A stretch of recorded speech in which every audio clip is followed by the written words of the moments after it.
Hello and welcome to my channel. Today I'm going to do a review on this. I recently purchased this for $44.99 in my local Lidl.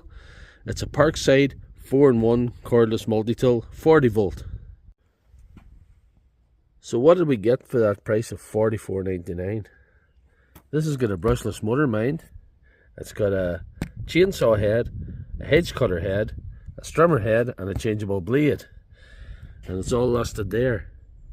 And it comes with chainsaw oil for the chain head. Now this is with batteries not included. Well, you wouldn't expect that for $44.99, but you need two batteries to operate this product. It's a 40 volt only because it needs two 20 volt standard Parkside batteries. Right, I'm just going to open the box here now.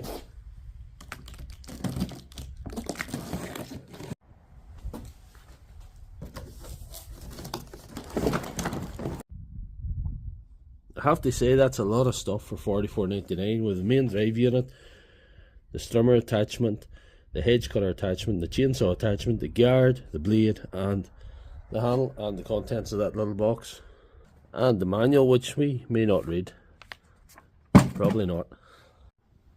I'm going to have to start by putting the handle on the drive unit because no matter what you want, that's going to be your thing. And I've noticed that there's a strap hook for a harness, and the harness is actually in that cardboard box there. Because it's Parkside and it's a DIY brand, they've left it that you don't even need a tool to put on the handle.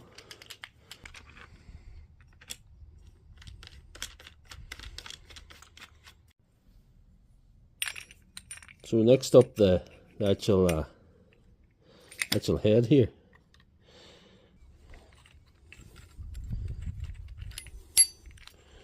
This is a left-hand thread, for those of you who don't know. And the part we want here is that's for the blade. Gotta put this on. They've supplied a little screwdriver, it's a little reversible one. You can pull that in and out. And put in the two screws here. The first criticism of this unit is this guard. This guard looks very plastic, very weak plastic, to be honest with you. I think it's actually broke already, just out of the box. This end sort of broke off. It looks like it would break if you looked at it the wrong way. That's my first criticism.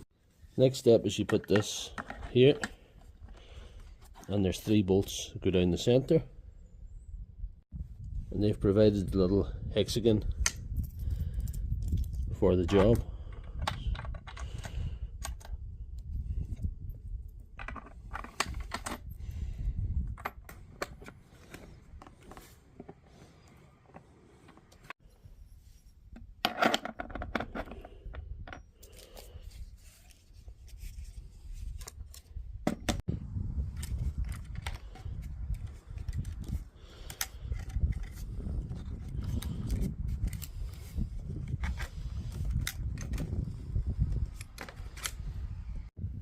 So with the strimmer head and attachment fully assembled, we're going to have to fit it to the main unit now.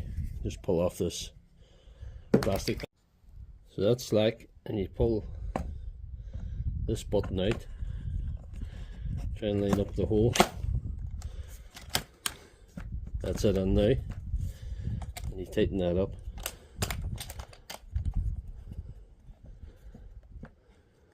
You can at this point fit the harness. That assembled, we'll leave that aside.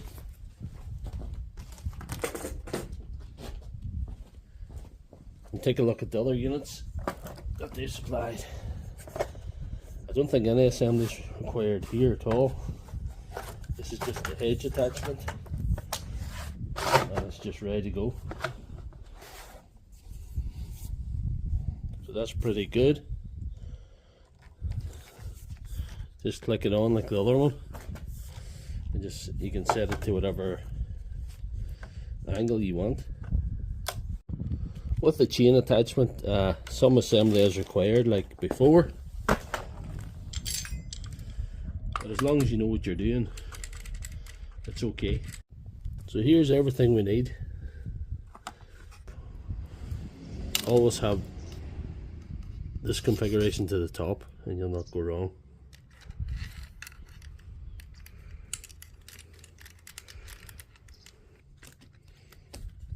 Like that.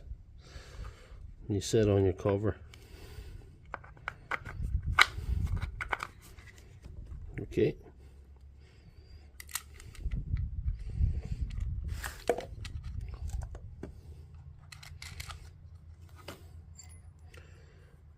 I wouldn't fully tighten that until we get the chain tightened up. And you can do this with a little adjuster here. Little adjuster here will pull it in.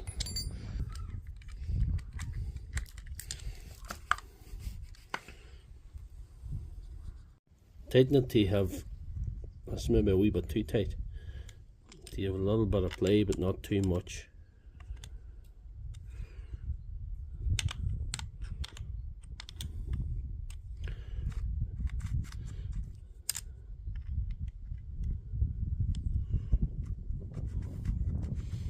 A bit more. That's it now. You should be able to pull the chain out a little bit from the bar, but not too much. That's pretty much it there. And then you tighten this nut.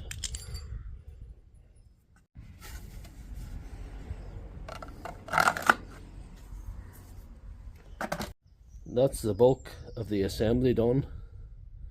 I will show you later on how to put the blade on, but we'll give the strimmer a whirl first. So here we have two 20 volt 4 ampere fully charged batteries. You can see that. Yes. So we're going to put them into this device to see what we've got. I was hoping when I put them in that would have lit up, but you know, that's just me. It doesn't light up till you pull the lever. I started this up a moment ago, and with the cord strimming itself to the right length, hitting the guard, it actually took a lump out of the guard. It broke a bit off it on this side here.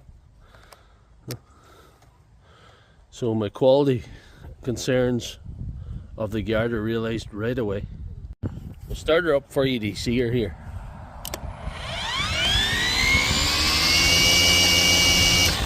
First of all, it's got a soft start, which starts slowly and accelerates up, which I like. It's not bad, but we'll see what we can do with this.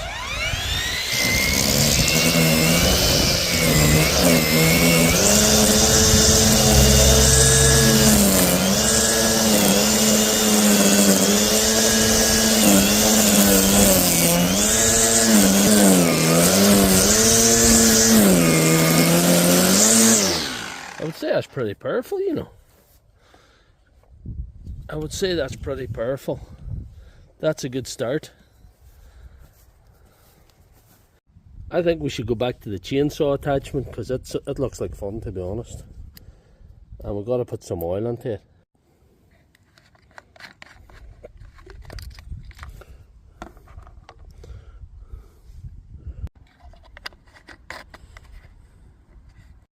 There's a nice feature in this chainsaw attachment that I didn't touch on earlier.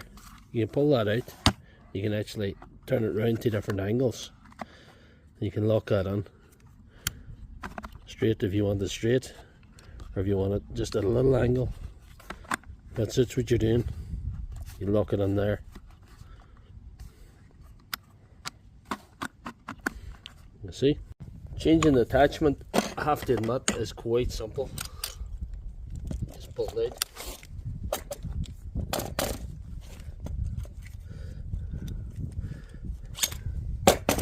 And again, just slot that in. There we have it. And now you have a long reach chainsaw. So here we are in a wooded area, and I'm going to give this a go now.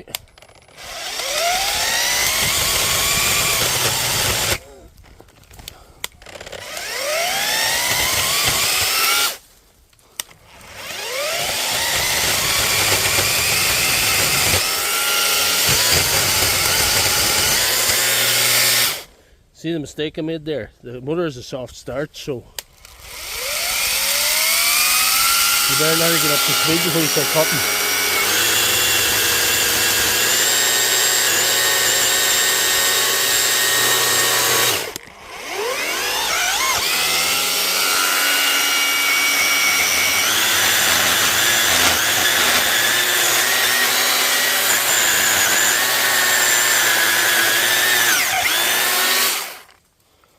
That's okay, does the job.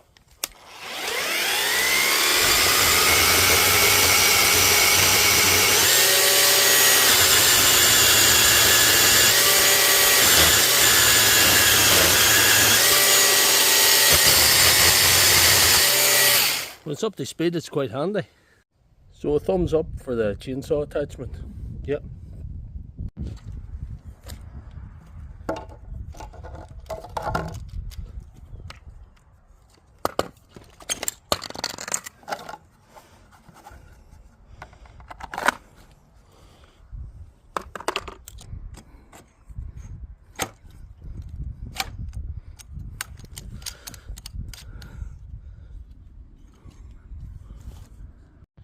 So that's the chainsaw off and the hedge attachment attached. Now again, there's an adjuster on this. That's not bad. It's a 2-lever adjuster.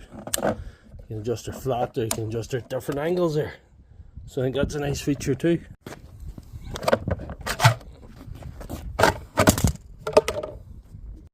She's got that soft start, so it takes her a while to get up to speed, but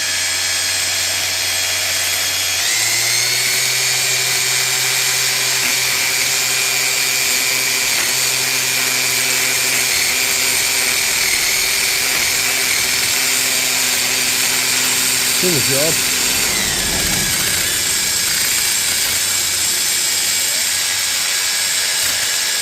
Again, doing the job pretty well. So yeah, thumbs up for the hedge attachment. Pretty happy with that.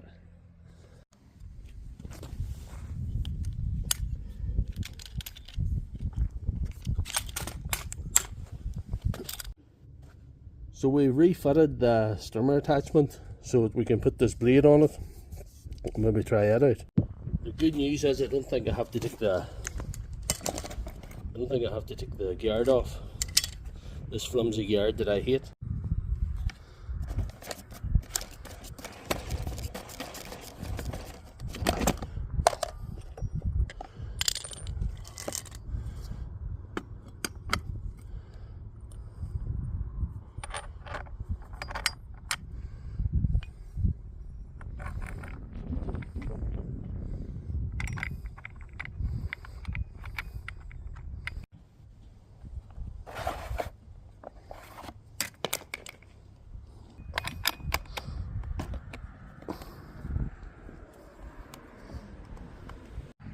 The plastic parts in this are certainly leaving a lot to be desired. That just snapped off very easily there.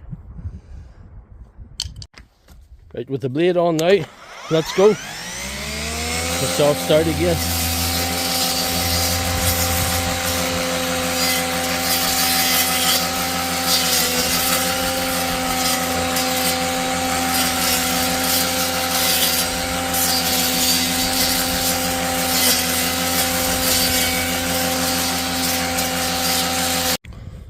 So blade verdict, well, fairly middling.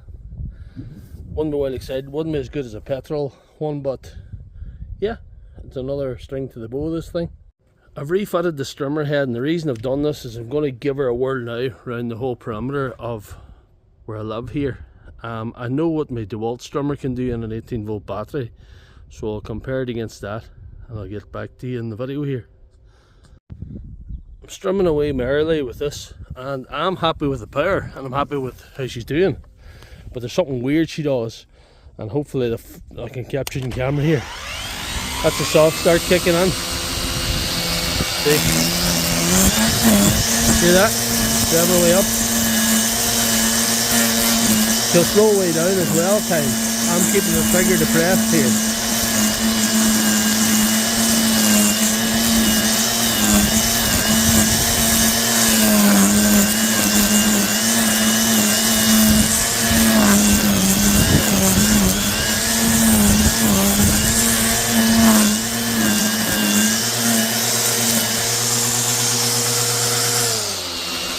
She slowed her way down there, did you hear that?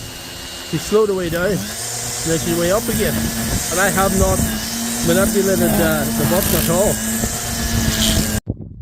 I have to admit, the battery life has stuck it fairly well. It's done a lot of strumming and a great cutter at that. This Parkside multi-head has actually got a 3-year guarantee, so that has to be attractive. Impressed with the performance, I have to say. There's something weird that she revs up and down at times, but she's always got enough power to do the job. It's got as much power, at least, if not a little bit more, than my 18 volt DeWalt. Being a 40 volt machine, you would probably expect that, but for $44.99 you couldn't go wrong. I was a bit disappointed with the quality of the plastics in this. Very low quality. Other than that, pretty good. Ideal for a DIY around the home job. This is not an industrial machine. This is a green Parkside. This is a cheap and cheerful do the job model. It's a jack of all trades, some clever features on it. I would recommend it at this money. So if you like this video, please give it a thumbs up and check out my channel for all my other videos.